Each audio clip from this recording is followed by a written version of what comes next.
You're tuned into the Inspirational Power Hour, and I'm your host, Chandra Wise. Listen, today, guys, I'm so super excited to be talking to an amazing young lady. She is one of the lead vocalists of the international worship group, and we know them. You're going to know them by their music, by their name. Their music can be found, honestly, being sung in any church on any given Sunday throughout the world. And I'm talking about none other than Hillsong.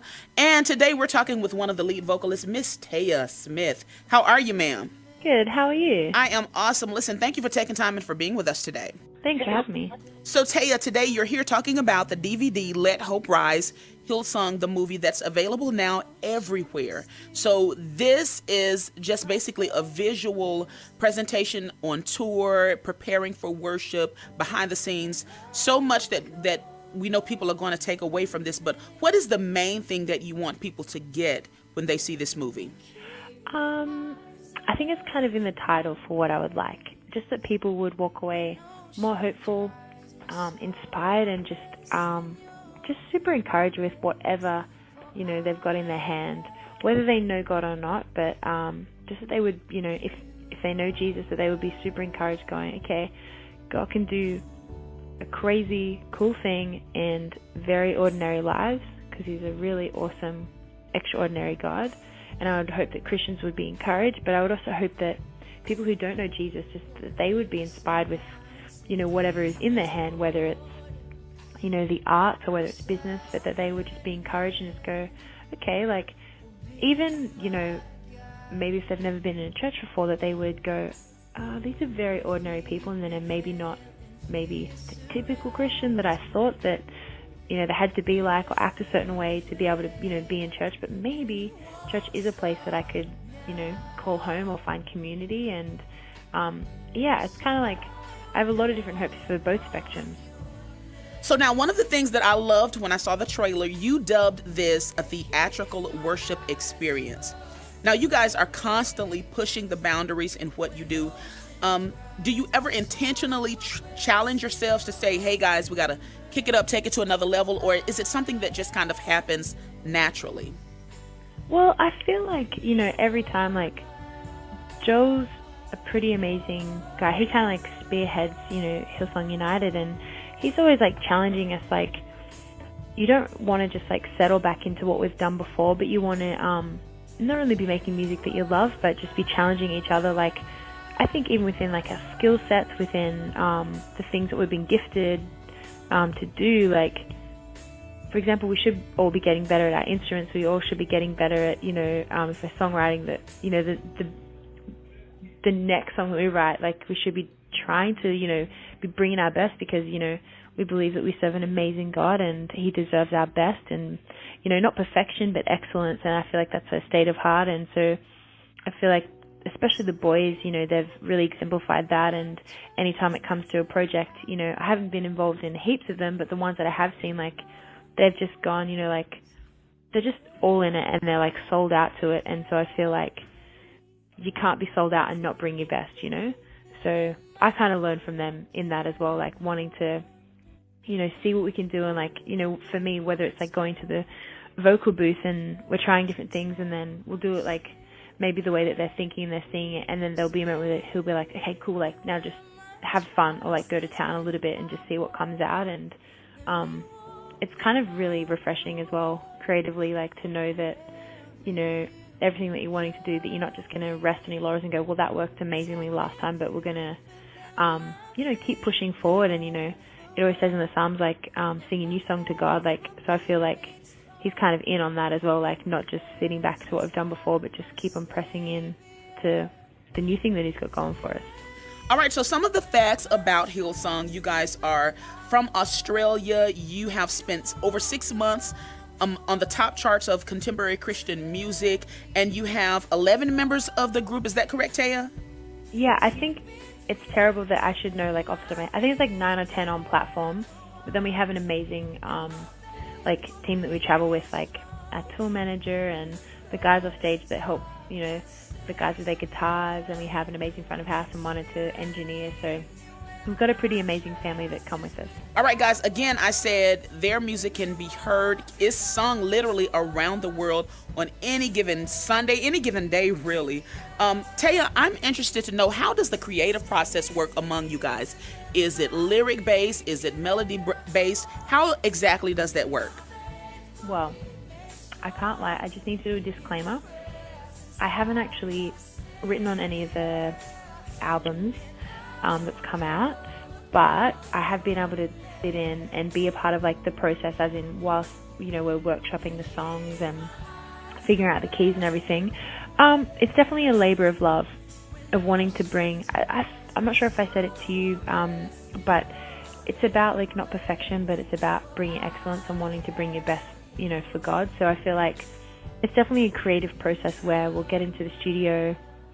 It's usually late at night, because I feel like that's when the boys have been doing this for a long time, so I feel like they've been in the habit of it's late at night, like they're probably the most productive creatively, and so we'll get in and we'll be playing a song, and I think for most of the guys, like the melody comes first, and then it's the like the laboring over the lyrics, because they realize as well, like for a lot of people, they actually base a lot of their theology and their Christian walk with God on our lyrics and the songs that they sing, and I love that, but it's also meant that we've had to really steward that and realize that that's a pretty big responsibility, that we're shaping people's confessions. And so I love that here at church we have two of our amazing pastors on our staff, and they're theologians that we run every single lyric by, and before a song is